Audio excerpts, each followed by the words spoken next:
But if you don't know a little bit about my background, I'm an electrical engineer by trade. And so that's what I went to school for. And so I just want to tell you a little bit about my story, just really, really quick. So I went to school for electrical engineering. I spent most of my late teens, early 20s in theoretical science classes and math classes. I have a minor in mathematics and computer science.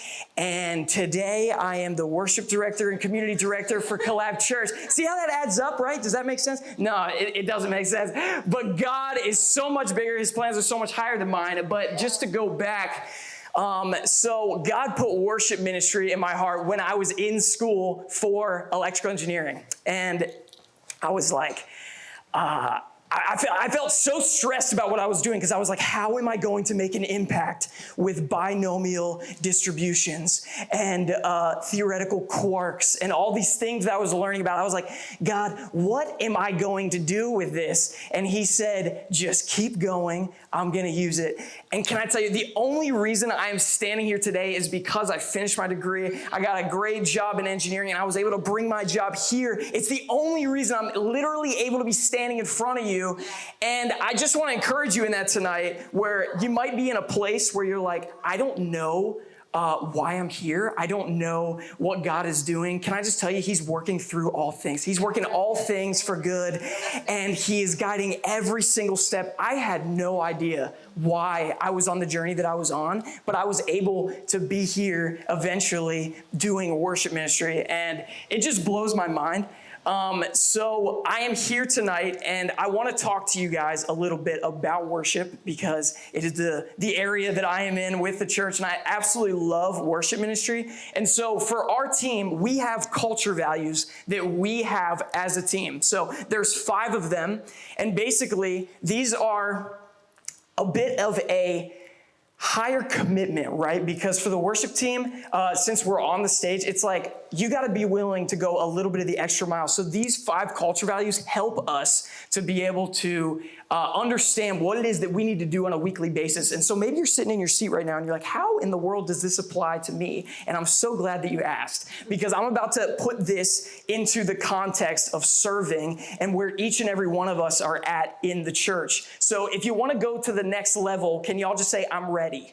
I'm ready. All right, well, we're going to do it. So what I need you to imagine just for a little bit is that you guys are on the worship team. So just congratulate yourselves. You made it on the worship team. Great job, everybody. Derby, he looks like he's going to kill me right now. Derby's the only one on the team that has very real music experience, so don't worry, Derby.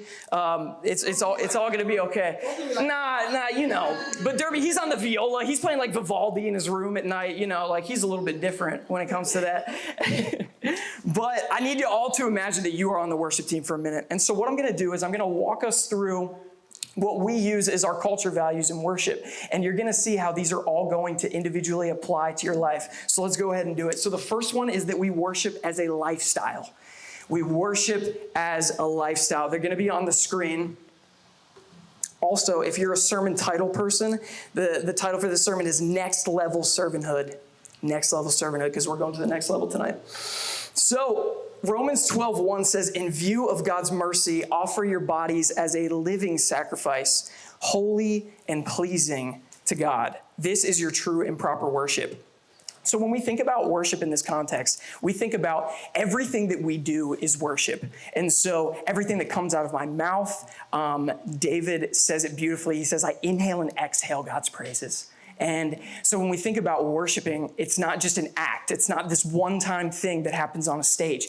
Everything we do is worship unto the Lord. So Psalm 34:1 says, I will praise the Lord at all times. I will constantly speak his praises. So this helps us on our team to be able to say, okay, I need to not only just come in on Sunday ready to worship, I need to worship God in the car. I need to worship God when I'm having a meeting with somebody that I don't like. We worship God in every single thing that we do. And so this is really the pillar for the worship team at Collab.Church. This is saying everything else is secondary to this. If we worship as a lifestyle, everything under this just makes sense for everything else. So the second one is we worship to lead people into the presence of God. That is our primary goal on a Sunday morning, is to lead people into the presence of God.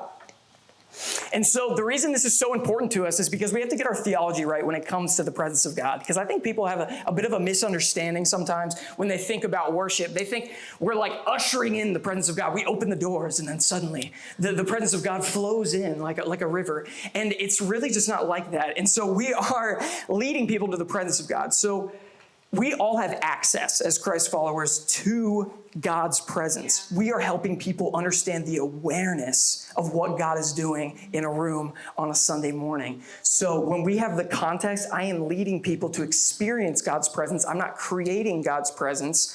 That helps to be able to push people into that understanding of what God is doing in a room. But I love what John 3:30 says. It says, he must become greater, I must become less. And so when we're on a platform, we are literally on a risen stage. So for the people's eyes, they're looking and they're saying, oh, wow, they're above me. And so when we think about John 3:30, we think about how it says, I must become less. And so our perspective on a Sunday morning is that God must become greater. I have to become less in everything I do. I want people to see Jesus' face. I don't want them to see my face. So that is the whole context there. Next one is we worship out of overflow.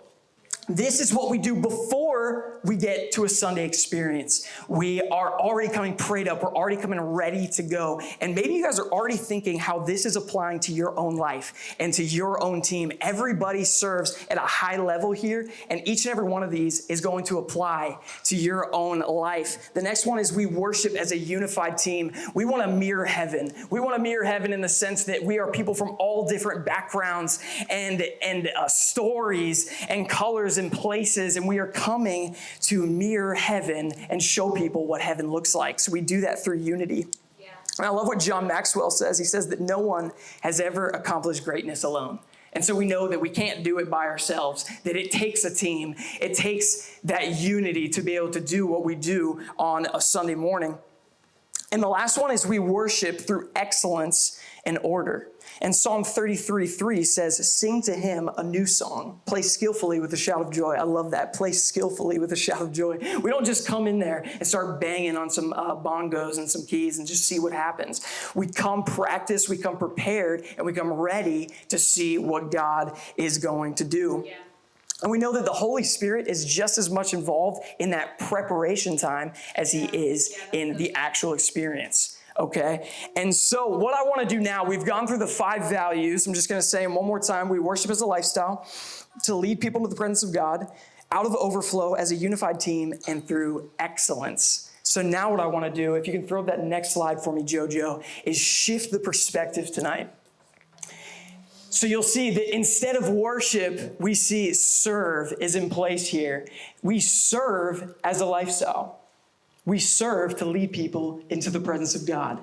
We serve out of overflow. We serve as a unified team. We serve through excellence and order. So what I want to challenge us to see tonight is that these values can completely change your life. And these values changed my life. God wrote these on my heart 3 years ago when I was thinking about what would worship ministry look like in a city like Miami. What values do we need to be able to worship you with everything that we have? And these cultural values, I implemented them into my life, and it shifted my entire perspective on how I see God and how I see worship, and it impacts my daily life. And so what I'm here to tell you tonight is that these values, if you implement them, will literally radically rock your world. And so let's just go into the first one. We serve as a lifestyle.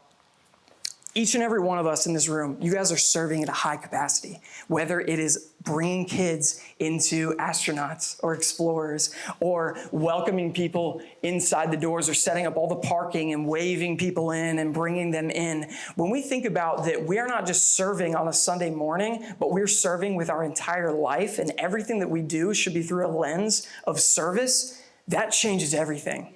Because then suddenly Sunday becomes not just this one-time experience where we're trying to get a hit to get us through the week, where we're like, oh, I'm going to get filled up, and then I can make it through the week. Like, yes, we are going to serve people, but if we look at it through a lens of everything I do is service, that changes everything. Wow.